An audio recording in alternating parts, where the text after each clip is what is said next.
right now, if a police officer places you under arrest knowing there's no probable cause or legal justification, if the officer has to go hands-on with you and use force, that force is considered a battery.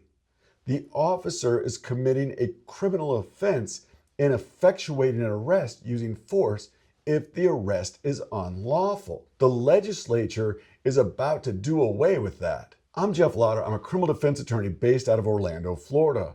I think it's really important that we talk about this. Florida has always been a little bit different. We've prided ourselves on not allowing the government to run us over without just cause. That independence, that refusal to roll over and play dead when the government does us wrong, that's not a mistake. That's baked into our DNA. That's how our laws were created. One of those laws says this: if a police officer is making an arrest that they know to be unlawful and they have to use force, they are personally responsible for that use of force because it constitutes a battery. It's not lawful use of force. That protection, that's about to go away. Here's what the law says right now.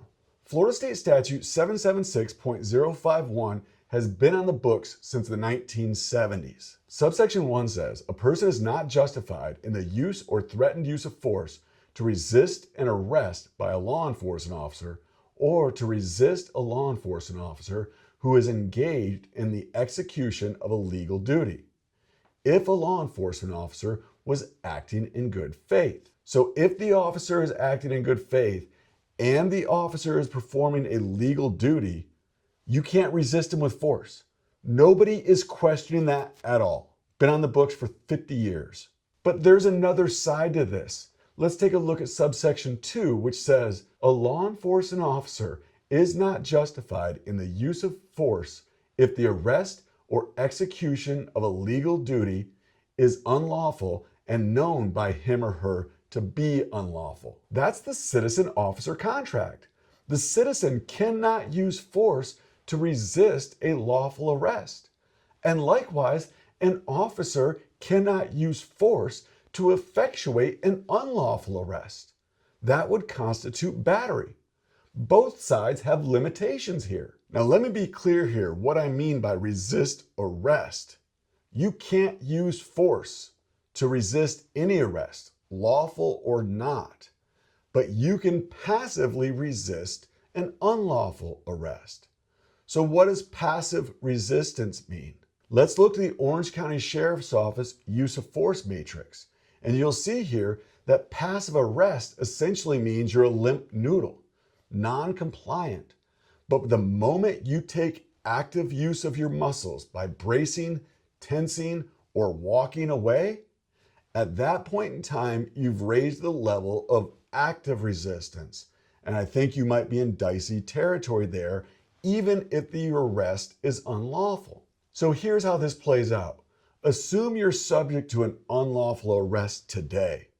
You go limp noodle and you don't do anything. I'm not complying, but I'm not moving unless you move me. And I fall down on the ground totally limp. If that officer uses force, such as pepper spray, which would be authorized in that scenario, right now, that use of pepper spray would be a battery because that officer was not acting in the lawful performance of his duties and was making a knowingly unlawful arrest. If this law passes, that arrest and the use of pepper spray would now be justified. In 2006, the Florida Supreme Court came out with a Tillman ruling which clarified some of the ambiguity within the statute. The Florida Supreme Court said that these protections and limitations within the statute only apply to bad arrest or good arrest, not detentions.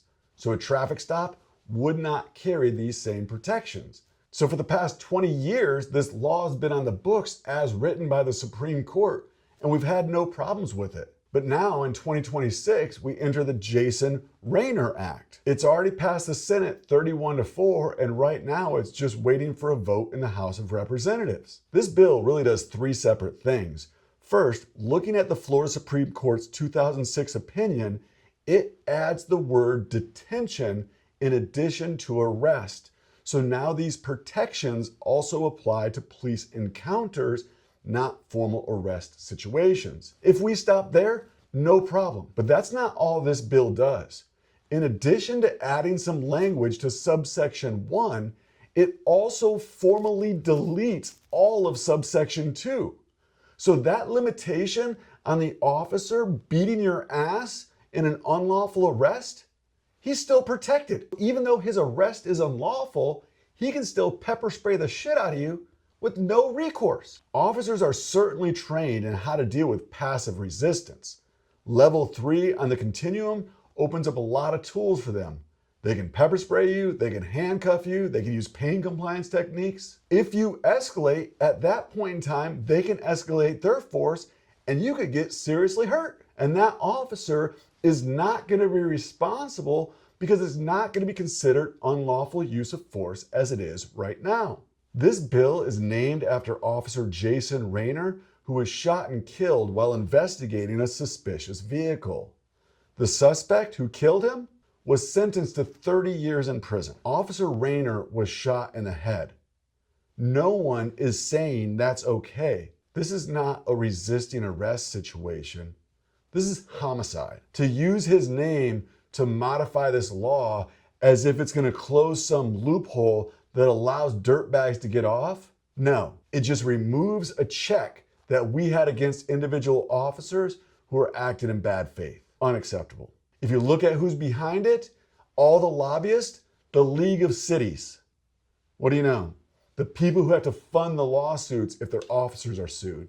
If this bill passes, and I'm assuming that it's going to, my advice to you is going to be that you comply immediately and then challenge the arrest after the fact. Even if you know an arrest is unlawful, that is not the time to argue with the police officer using physical confrontation. You can verbally express your displeasure, but I wouldn't advise doing anything further. If you've been charged with a resisting arrest in Florida, give my office a call. Even under the new law, if it passes, we got to hold these officers accountable. Hit it hard.